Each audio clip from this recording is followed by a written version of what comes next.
The following program is from E, the National Educational Television Network.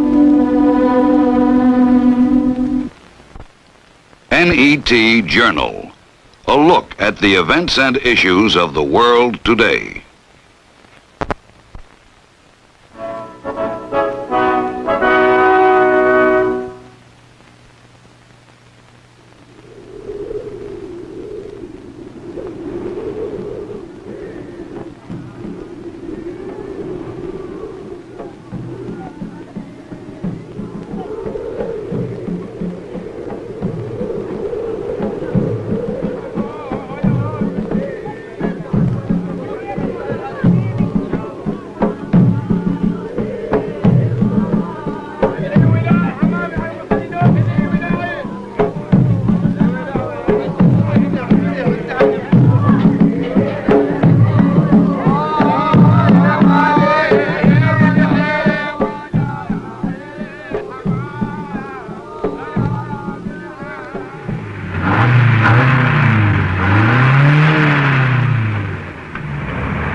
At the wheel of this car is a man torn between two worlds.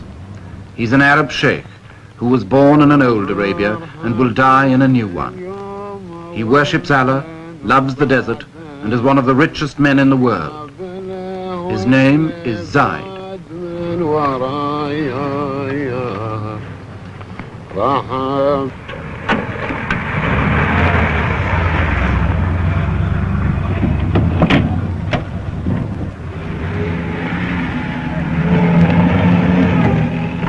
Zayed rules a little kingdom in Arabia called Abu Dhabi.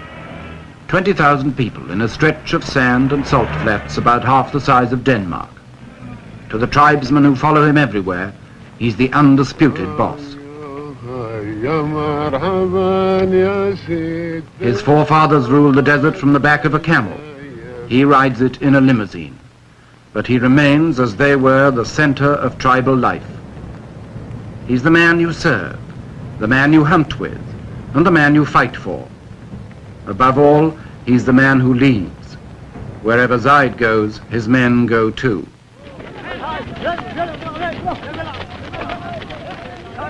Those who don't travel with Zayed come out of the desert to greet him. They all owe their loyalty to him, and they all expect rewards from him.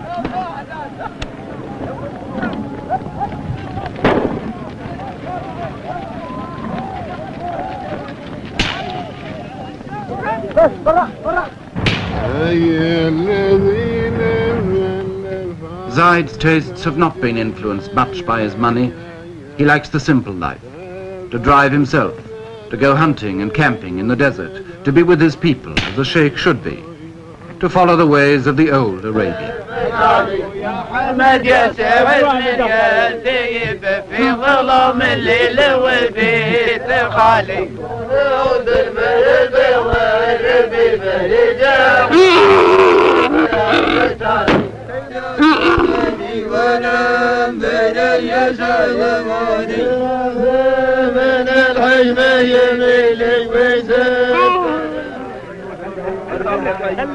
Five or 6 years ago, the people of Abu Dhabi were sunk in the poverty of 1,000 years or more.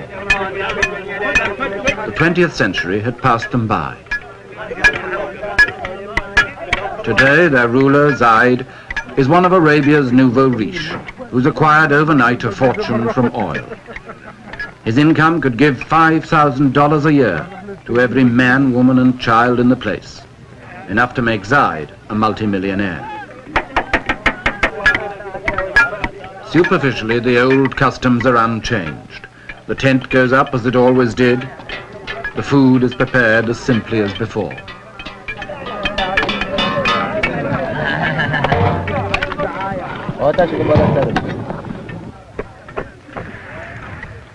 Zayed's natural pace is leisurely, almost indolent. Time is about the only thing the desert's been rich in until now. Time for coffee, time for talk, time made into ritual from century to century, from morning till night.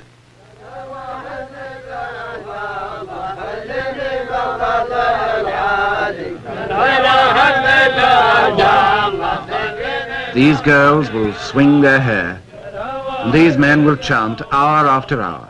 In the desert, there's no rush.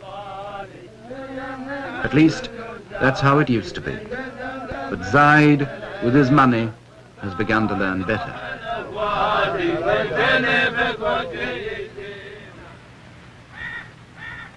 In this palace in Abu Dhabi, Zayed had a brother.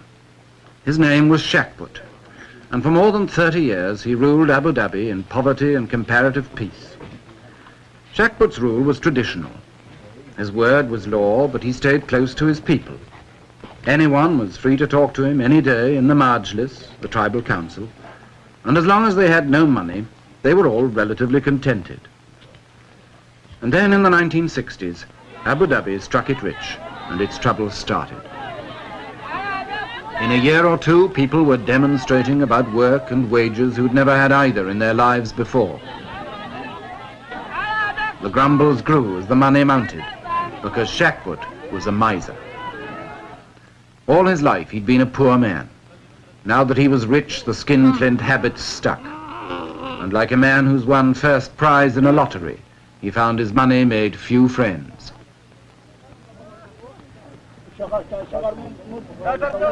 People began to say his brother Zayed would be a better ruler. He had a mind more open to the world. He was generous. He was a man's man.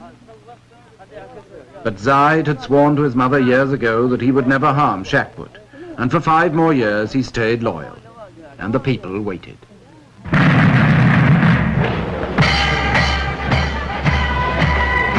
The oil flowed. The money poured in, but Shaikh wouldn't spend it. He was paralyzed by habit, suspicion, and downright fear. He knew the harsh old world of Arabia. He couldn't meet the challenge of the rich new one.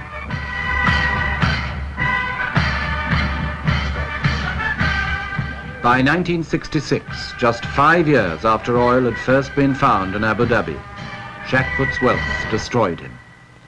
Zayed sent him into exile and took command himself, ready to say farewell to the old Arabia. But how was he going to do it?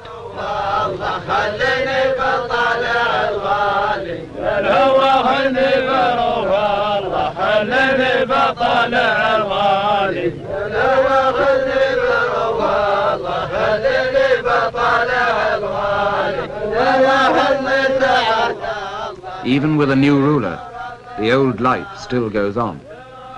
A timeless, patient life, dominated by the desert and the unforgiving sun.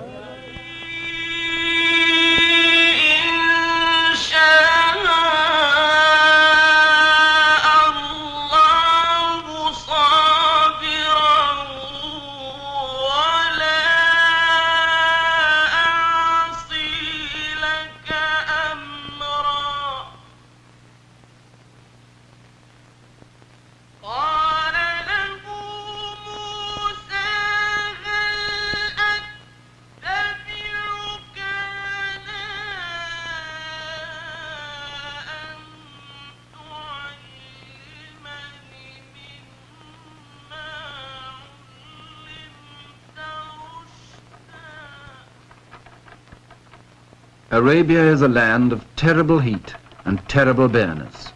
A tract of desert as big as Western Europe, practically untouched by the world until a few years ago. To anybody who doesn't live there, it seems a land of mystery and romance, full of the exotic promise of the veil. There are still people who think of it as the land of harems and the Arabians. In reality, it's a harsh and lonely place.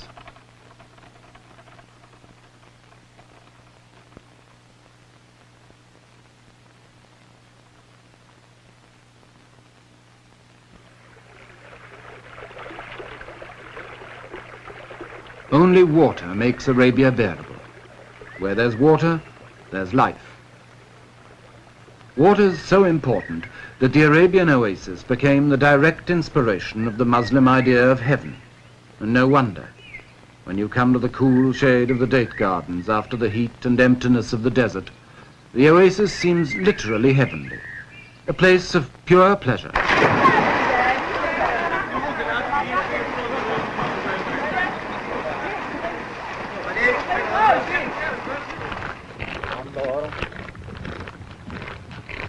Every well in the desert is like a port. The camel caravans cross the desert like ships cross the sea. There are no frontiers, no fixed territory, no land belonging to anyone. There are just the wandering Bedouin and their camels, as attached to each other as sailors and their ships, bringing their trade to the desert markets.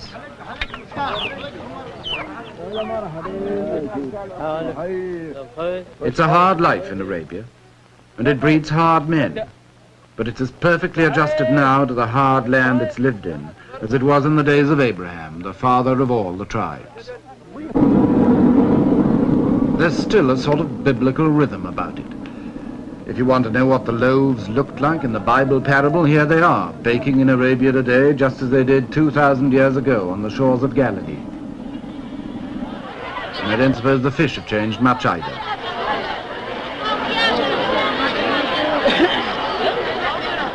The women of Arabia still hide behind the veil, as Arabia itself has done for centuries.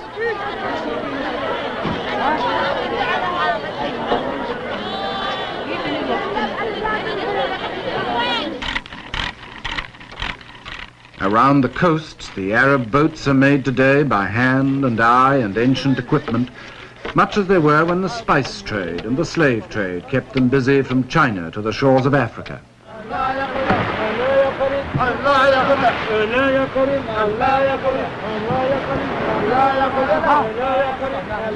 To the Arabs, the sea was a source of wealth that the barren land could not provide.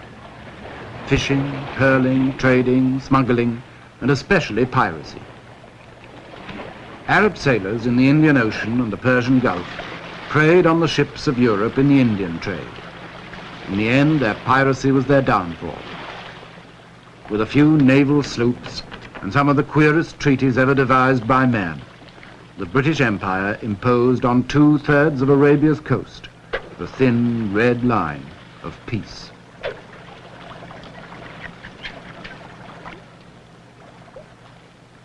But neither the empire nor peace got much further than that. The sea was all anybody cared about. As long as that was safe, the land could rot, and so it did, in neglect and perpetual tribal warfare.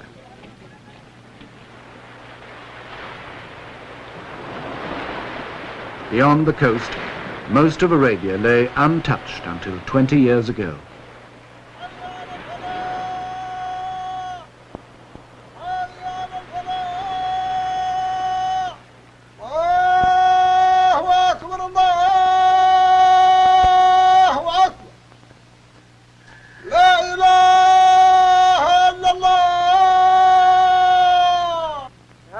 God is great.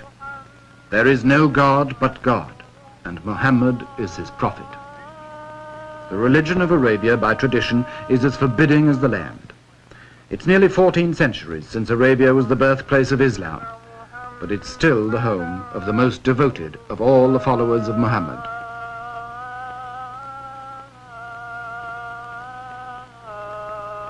Islam means submission to the will of God. In the desert, there isn't much you can do but submit and pray for God's mercy.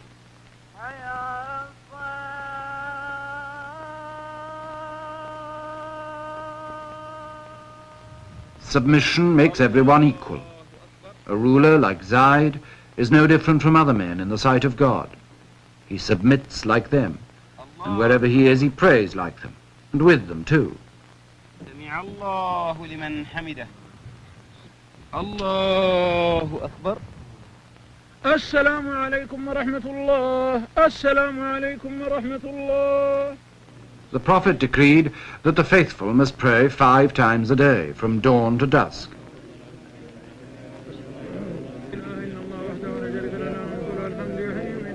You can pray together or alone, with a priest or without one. But your submission to God is complete. You're his slave. And you can count on your fingers like a rosary in 99 different ways.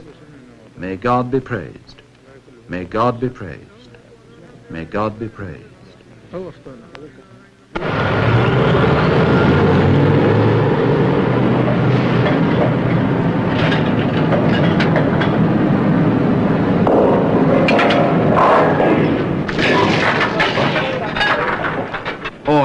has ended the centuries of Arabian isolation. Oil means money. It's worth nearly $6,000 million a year around the Persian Gulf alone.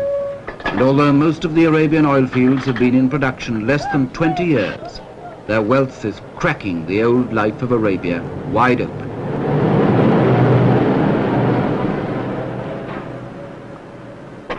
To most of us, oil may be just the stuff that drives the car. To Arabia, it's a revolution. There isn't a thing it leaves untouched.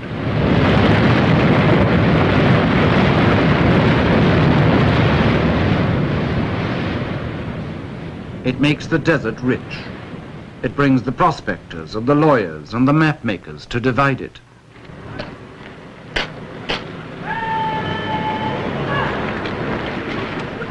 For the first time in history, oil brings soldiers to enforce peace inside Arabia. Frontiers need soldiers to patrol them. Prospectors need soldiers to protect them. So the tribesmen who once fought each other and raided the ships and commerce of the world are paid and trained as soldiers to maintain the new law. The poachers of 1,000 years have been turned in a generation into gamekeepers.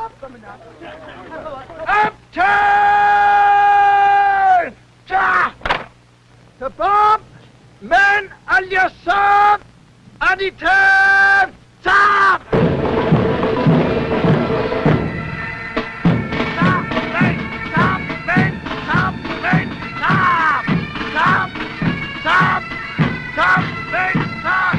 شفق ولا كاب سيدة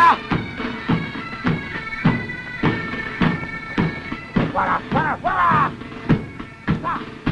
Stop! Wait! Stop! Wait! Stop! Stop! Wait! Stop! Wait! Stop! Wait!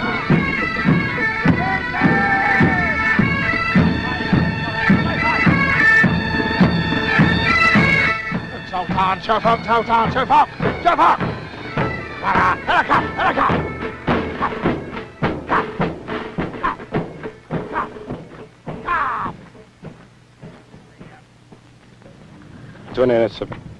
245, sir. 245. Money begins to make its mark everywhere.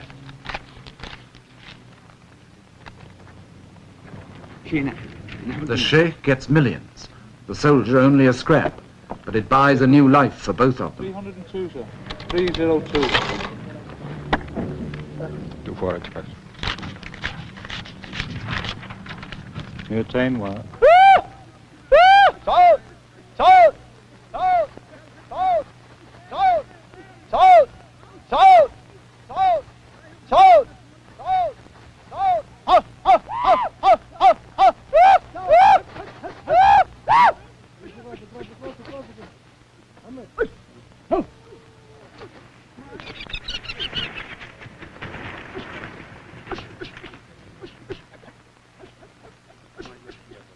On his hunting trip, Zayed chases the desert game with a string of falcons as long as his purse.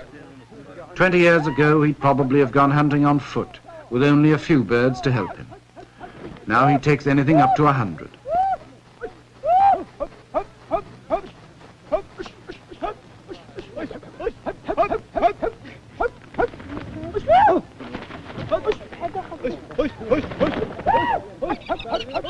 Each of Zayed's followers has a falcon to look after. They train them, stroke them, talk to them, practically sleep with them.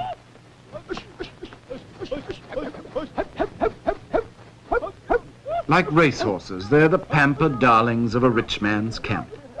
And like racehorses, they cost big money. A good bird will fetch $600 or more, imported from Syria or Iraq. And with so much oil money in Arabia now, the price is rising every year.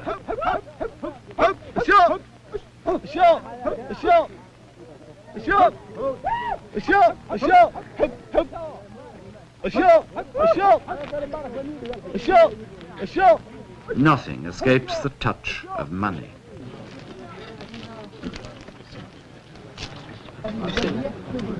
Money changes all relationships.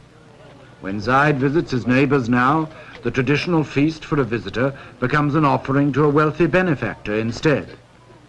Unlike many of Arabia's oil millionaires, Zayed believes in sharing his wealth. He told me once, the oil business is like a lottery.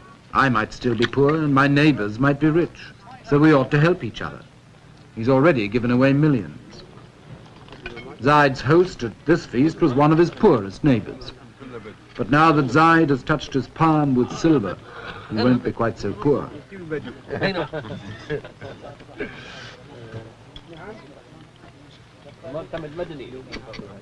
The feast is traditional: goat's meat, chicken and rice. And when the VIPs are finished, the lesser men move in.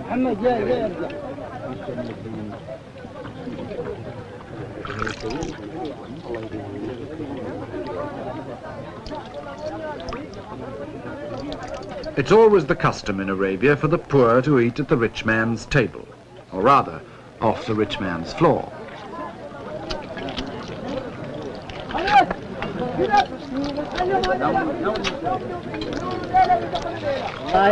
When this lot are finished, there'll still be more to come, in descending order of rank and ascending order of hunger. It's not the most elegant spectacle, and it's not the choicest food, but in a harsh and hungry land, any excuse is welcome for a blowout, especially when it's held for a man with money.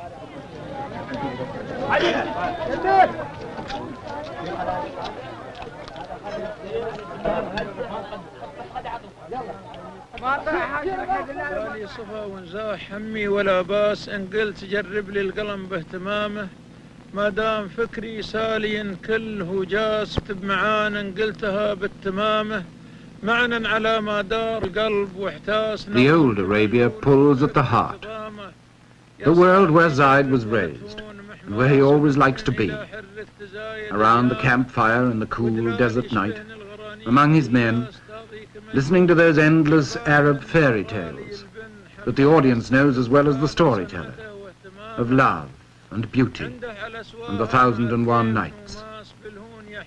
When the hunting's over and the caravan's resting, this is how they've passed the time for 1,000 years.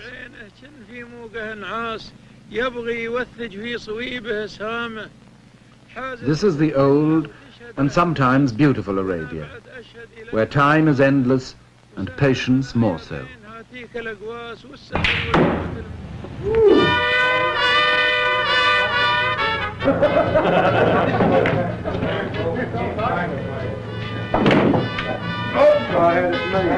But in the new Arabia, time is money, and that pulls at the purse strings. This is the Arabia of the air-conditioned desert, the sanitized, sterilized caravan of the 20th century, with its international wealth and international accents.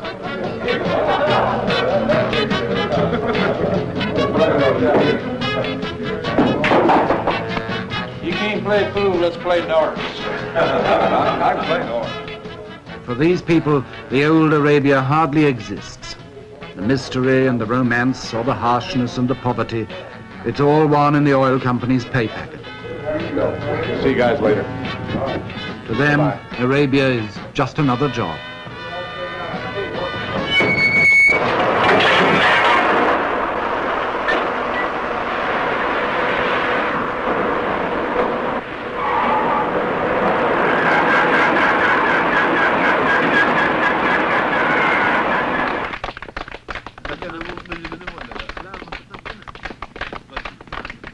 The fairy tale is over, and everyone now will live happily ever after in the dream world of the Arabian Nights.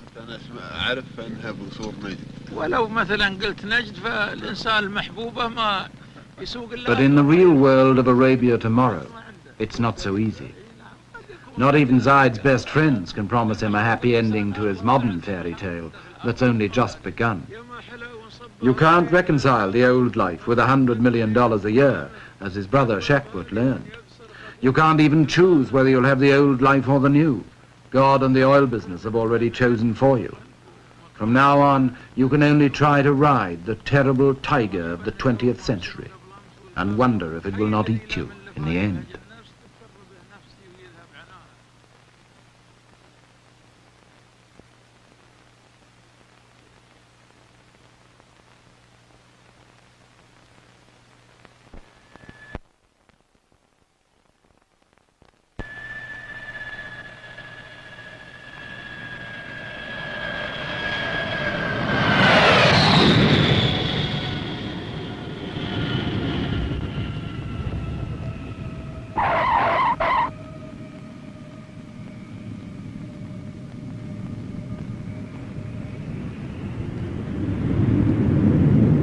by the international jets and the local runabouts.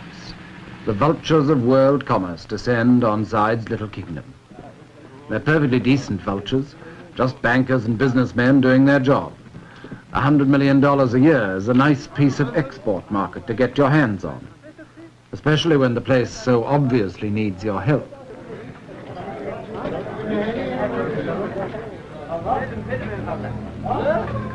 Ten years ago, when I first came to Abu Dhabi, there was only one plane a week.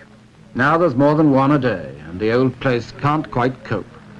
We've been here before. I don't know, there's been quite some improvement here in 4 years since I've been here. I fully expect to see some floor shows when I get on into town. With some striptease also?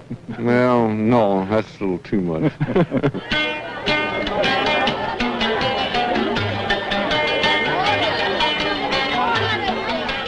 In Abu Dhabi town, at first sight, there isn't much sign of change.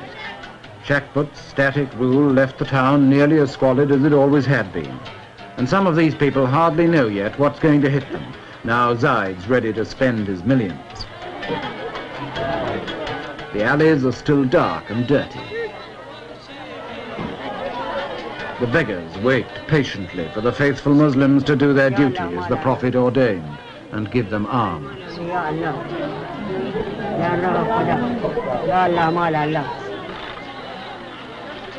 This is what Arabs call the souk, the bazaar or marketplace. And in Abu Dhabi, it's Bond Street and Fifth Avenue and the neighborhood supermarket all rolled into one.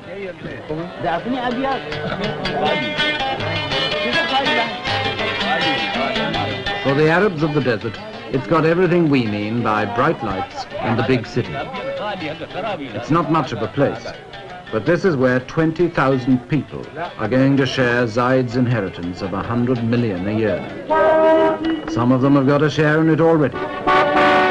They've bought big cars to go bumping over the unmade tracks. Big lorries to cash in on the building boom. And they've also learned to throw them away, like all good modern men. There are 4- and 5-floor office blocks instead of shanties, and concrete instead of mud. The modern world, our world, is taking over. I remember, for instance, not long ago, when there wasn't a single bank in Abu Dhabi. Now, these buildings are all banks. Money in the bank means money to buy with, and the beach at Abu Dhabi is piled with purchases.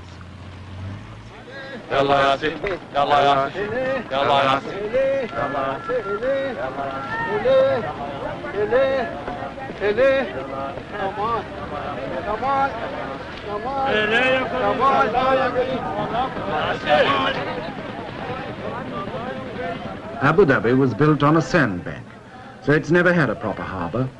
But that didn't matter much when there was nothing but a few dates to ship out and a few tins to ship in. Now the whole modern world is dumped into the sand. Air conditioners and deep freezers, timber and steel, cement and typewriters, fans and filing cabinets. You name it and you'll find it here, sweeping in like a tidal wave on the old Arabian shore.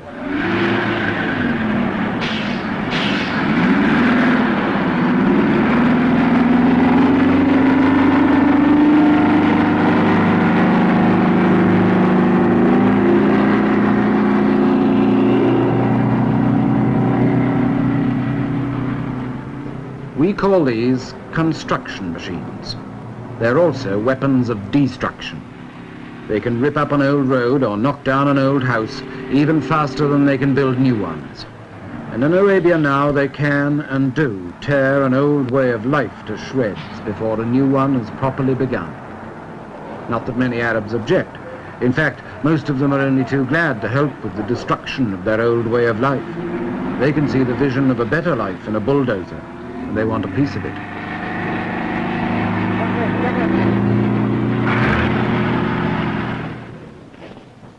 Someone, though, must try to strike a balance between building the new and wrecking the old.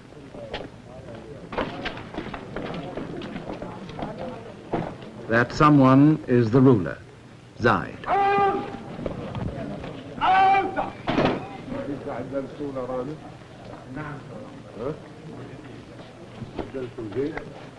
Zayed knows from experience that if he's too slow to destroy the old world, he may be removed like his brother Shaikh.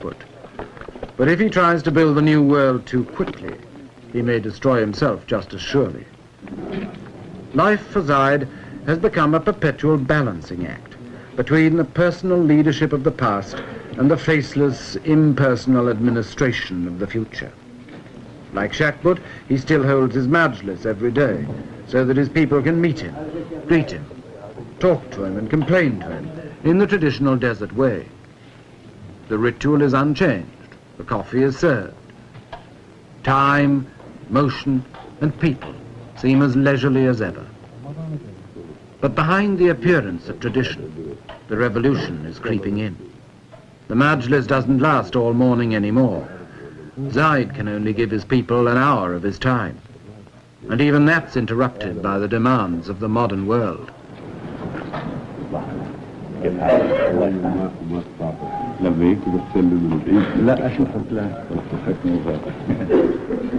Welcome to the international businessmen. Welcome to the salesmen, to the experts, to science and high finance. Maybe welcome to the con men too, until Zayed learns to pick them from the rest.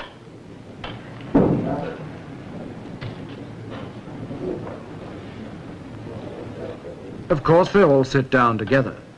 And of course they're all equal, East and West, the world and Arabia. The courtesies of the old world, mingling with the business of the new.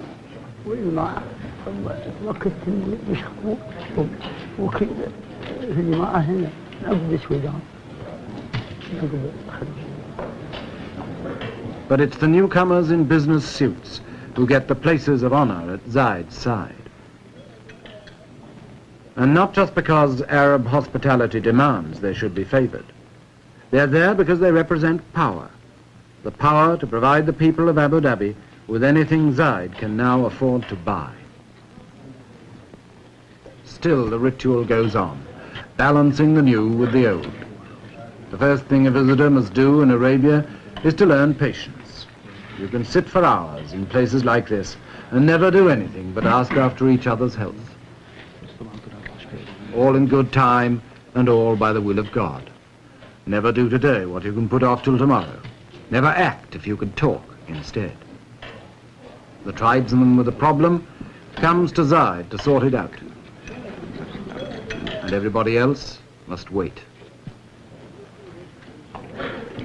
Patience and still more patience. But now there's $100 million of good hard cash burning a hole in patience every year. That's business that won't wait. It may be the will of God that's given it to Abu Dhabi, but it's the will of man, and especially the will of Zayed, that has to decide what to do with it now.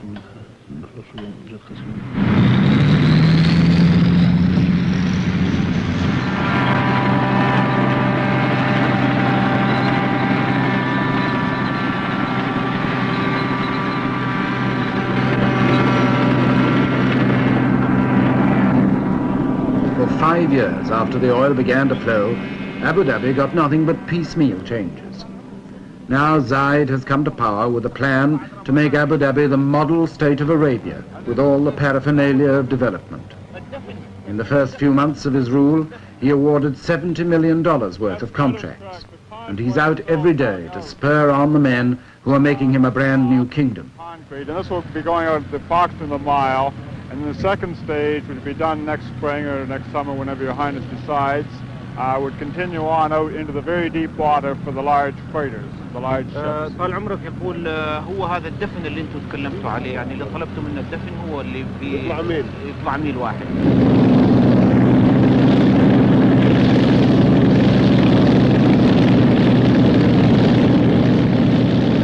The machines that come ashore on the beach are pounding the desert into new shapes. The men who descend from the aeroplanes are drafting a new world. You are working night shift also? Yes, day and night.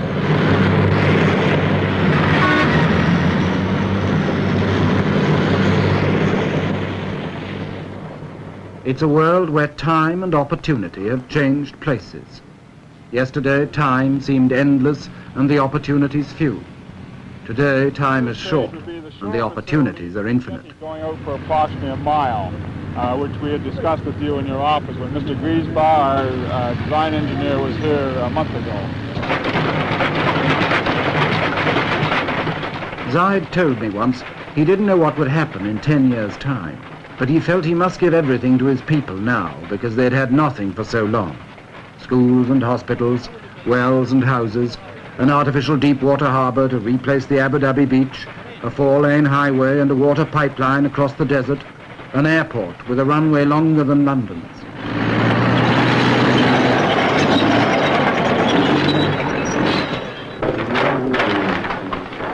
This is just the location of it. Now, you are approximately in this area here, Your Excellency, Your Highness, and as we're going down the road... Of course it'll change everything. Zayed's told me that too.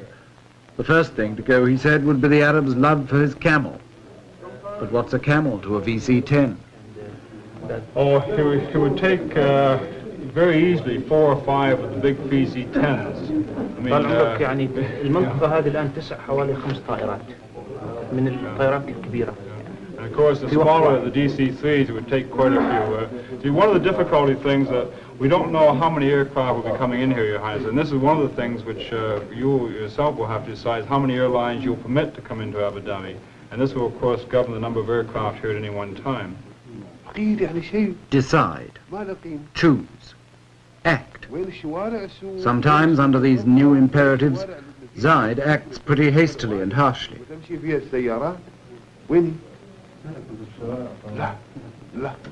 He dismissed this plan for a new souk in Abu Dhabi with scarcely a moment's thought. Small scale, no, yes, oh yes. We'd have to show detailed plans. Yes, bigger. استوي هذا على حسب رضاكم اللي ما فيش اسمه. لا لا لا لا لا لا لا أنا مو براضي عن هذا ولا. No, no, no, never, never, never. Take it away and start again. So 2 months' work is demolished in a moment. He who pays the piper calls the tune.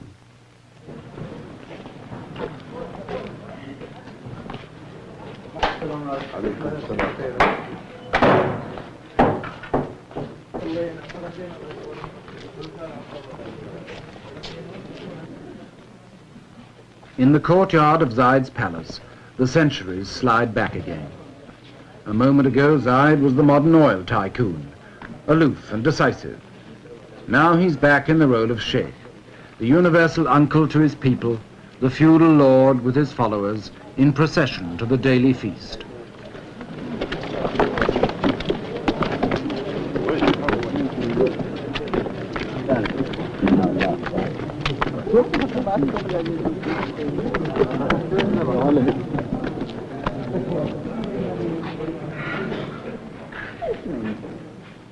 To the tribesmen of the desert, used to bread and dates in the sand, Zayed's table is a revelation. It's loaded with more food than many of them have ever seen, and it really is a table, and not just the floor. The idea of a free meal for all Zayed's followers is traditional, and he rarely sits down with less than 50 men. But the forms and the food are new. Money talks here through waiters in black ties, through plates and soup spoons, and a whole new ritual of table manners to master. Like the newly rich in any part of the world, the Arabs of Abu Dhabi are learning to keep up with the Joneses. Snobbery is the latest local vice. يمكن هناك شيء سر.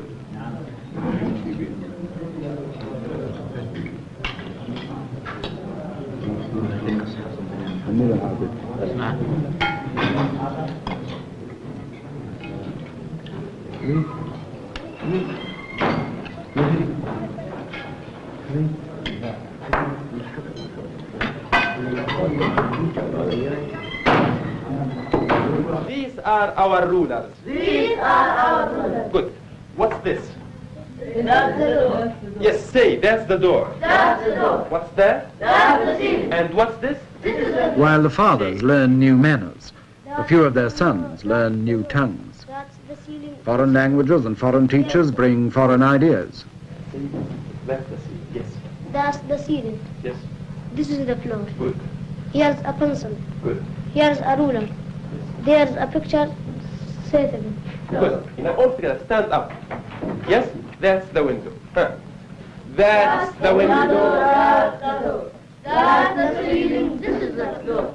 Here's a pencil. Here's a ruler. There's a picture. Say it again. فإذا انشقت السماء فكانت فبأي آلاء ربكما تكذبان. But the old ways are still the only ways for most of Arabia's children. Schools like this, where the boys learn the Holy Quran by heart, haven't changed in 1,000 years. It's still the only sort of school most kids ever see, if they're lucky enough to see a school at all.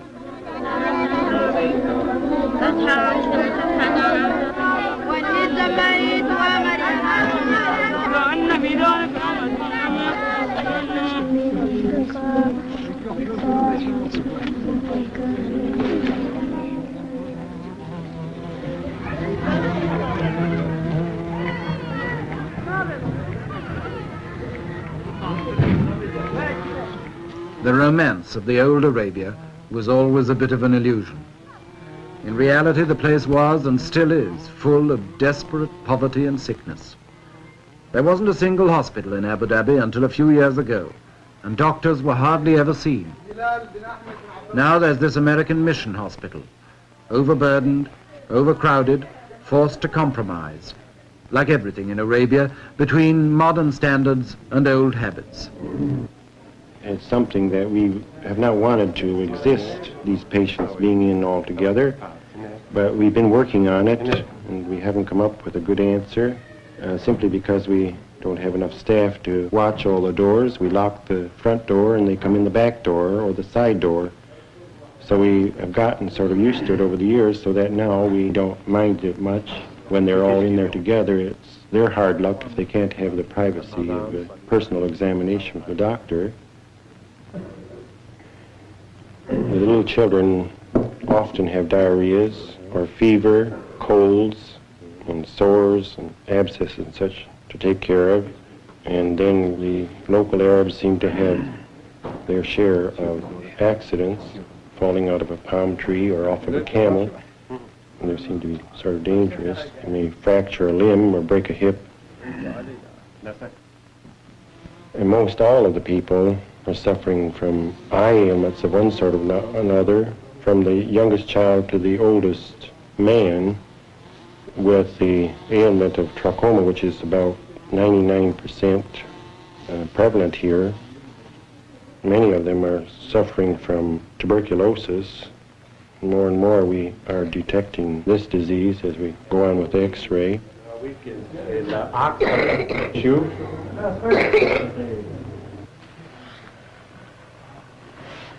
تمام هذا تمام هذا الحين نريد نفس صدرك شوية ها ورايك بس من هني.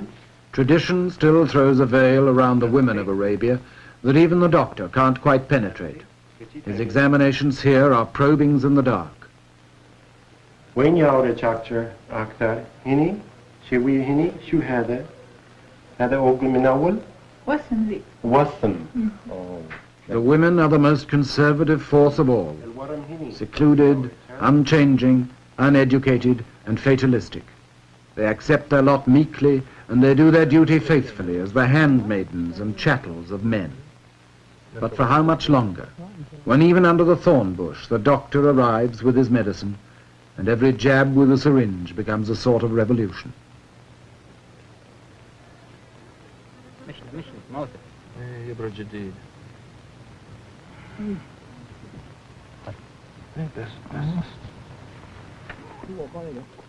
Some of it may be still a bit like faith healing.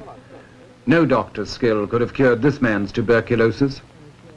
The most that medicine could do was to give him a sort of comfort on the way to death.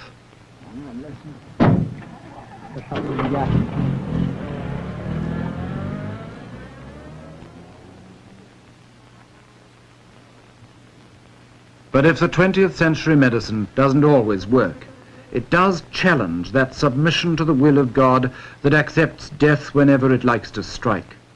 So Islam itself comes under attack. God's will always seems more flexible when you can meet it with a millionaire's money. I have the honor to present the estimates for Abu Dhabi for the year 1967.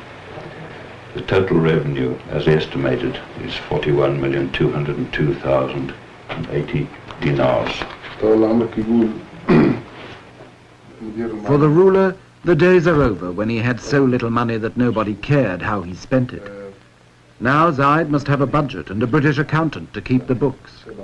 Development expenditure is estimated at 23,275,671 dinars. Every penny is another nail in the coffin of the old Arabia, and maybe in the life of Zayed too. Dinar. You haven't included the airport building here, the terminal building, have you? The airport building hasn't been tendered for. It hasn't been tendered for. But this goes in the lump sum, does? That goes in the lump sum of 10 million down here, yes. When I said that this included all the expenditure, there are things like the police, for instance, where it's impossible to get a true estimate. We have to wait the arrival of the new people to give us these estimates. I've put in 1/3 dinars for them to give them authority to spend. Outside Zayed's office, time still seems endless and patience still comes easily. His people have given up their lives to Allah. What God wills, they still accept. But the signs of dissolution are all around them, like the leisurely old world's cast-off furniture and the new office chairs that are waiting to take its place. As the offices grow, the people seem to shrink. When Zayed was simply the leader of a tribe, these men could meet him every day. Now he's the administrator of a modern state. He's forced to shut them out of his life. They can only wait while the world moves in a business suit.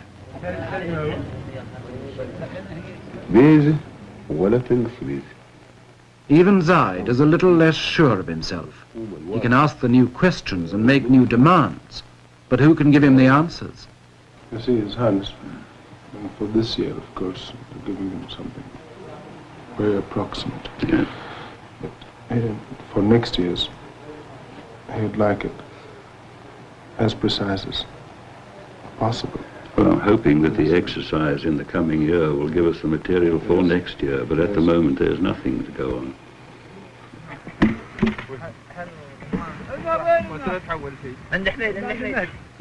From their uncertainty about the new way of life, Zayed and his men go back to the desert as often as they can. The desert is still home, the place they knew before they were rich, and the only place they will really know until the day they die. In the desert for a day or a week or a month, they can go back to their old and simpler ways, to a genuine sense of comradeship that the modern world leaves no time for. There are no budgets and civil servants here, no plans, no figures, no complications, no closed office doors. نحن ناوي بنسيركم قلنا الشيوخ قيلوا والشيوخ ما عندهم دله ونحب نسوي لهم القهوه. There's the sky, the heat, the emptiness, and the infinity of time that they've always understood. Out here, they can all be sure of themselves again. They can relax and be men again. Or perhaps, being only men, they can just be boys.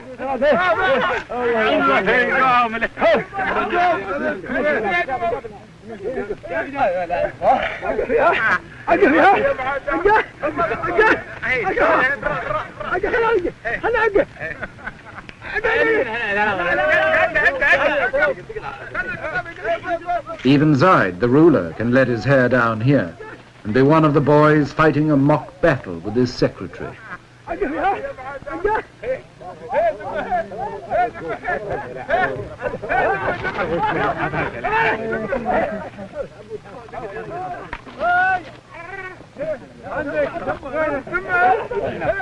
On trips like this, the desert is an escape, a recovery of innocence, a return to Eden.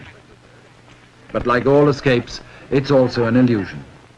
The innocence is lost and will never be recaptured. because the old Arabia of isolation, hardship and tribal war in which it flourished has been swept into the world at last. The unknown land has been more than just discovered.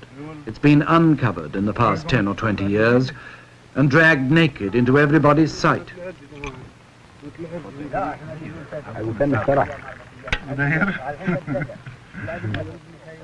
Of course, this doesn't mean that the old Arabia has disappeared in the space of the last few years. It's still a hard land that breeds a hard people. Tough individuals like Zayed and his men, and some of them still fighting a rearguard action against the assaults of the modern world. All the same, in the end, the 20th century brooks no defaulters. Here in Arabia, one of the last of the lonely lands is surrendering its old independence. From now on, its people will have to face, like the rest of us, the infinite hopes, possibilities, and disillusionments of the modern, universal world.